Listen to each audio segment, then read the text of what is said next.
Hey, good morning.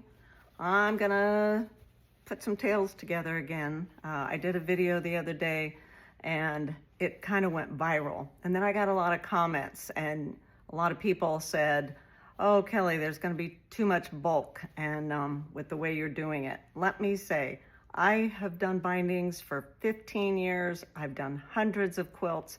I think I've tried every binding method. And what I'm going to show you really for me works the best. I've just done one other quilt this way.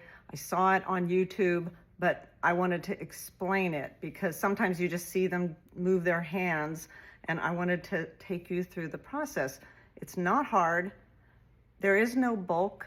I'm going to try to sew it, then I will fold it over and show you, but all you can do is try it yourself. So maybe take just a little pot holder, or just take a piece of binding and put two tails together and give it a shot, and then put it next to you when you're working so you'll remember how to do it, or save the video. The video I did first is on my YouTube channel, so go to Kelly Klein Quilting on YouTube and it will always be there. So let's go. Okay, let's go through this again. So I've got two tails right there. I cut my bindings 2 1/4 inches, and I do a 1/4 inch seam right there.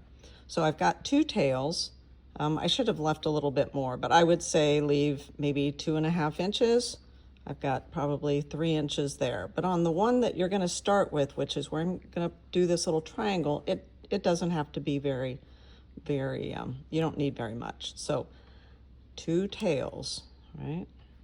Okay, this one, all I'm gonna do is fold this over and make this triangle. Okay, you see that? So fold it toward you, make a triangle, and finger press it. And yes, that is two layers folded over. Okay, so this is the fold. So fold that over. Now lay that down flat. Bring this tail on top, like this. And you're just gonna fold it back to where that line is right there. You're gonna fold that back, and you're gonna finger press that one. All right, so you finger press that. You've got that little triangle. Okay, so now I'm gonna bring in my scissors and I'm gonna cut that right there. All right, get rid of that. Okay, now I'm gonna lay this down, line these up, push it back, and right there where I finger pressed it, I have a diagonal line. So I'm gonna stitch that diagonal.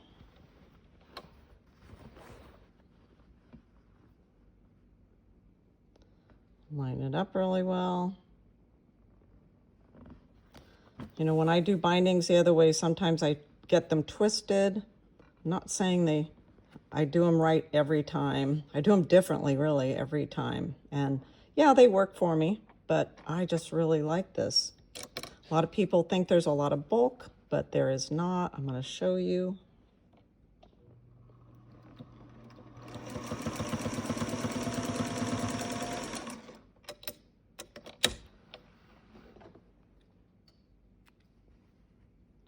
Let's get these strings out of the way.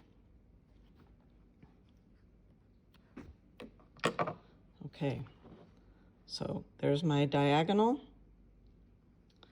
Okay, so when I go like this, it looks like that. When I flatten it, let's move this away.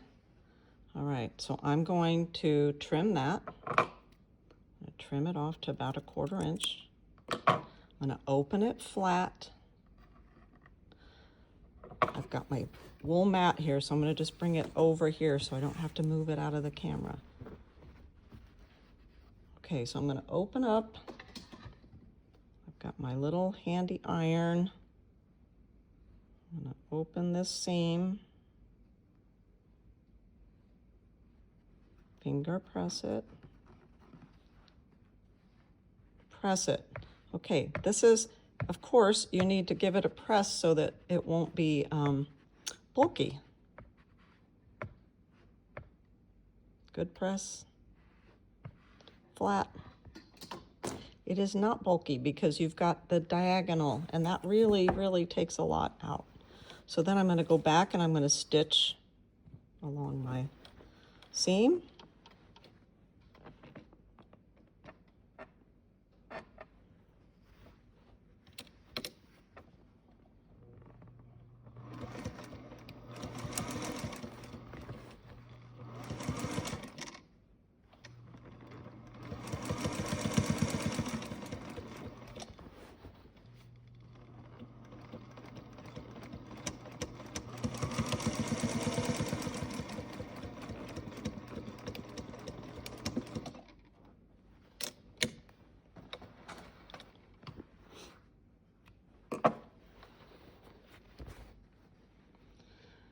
Okay, now get this off. When I fold that over, I'm telling you folks, there is no bulk. No bulk. So then I'm going to fold it over and it's ready to whip.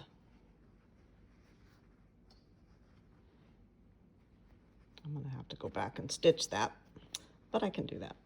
All right, there is no bulk. You see that?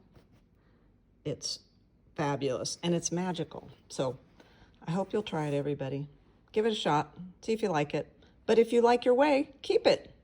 It's optional for those of us who can't think the way that binding usually goes. Okay, have a great day, everybody. Bye-bye.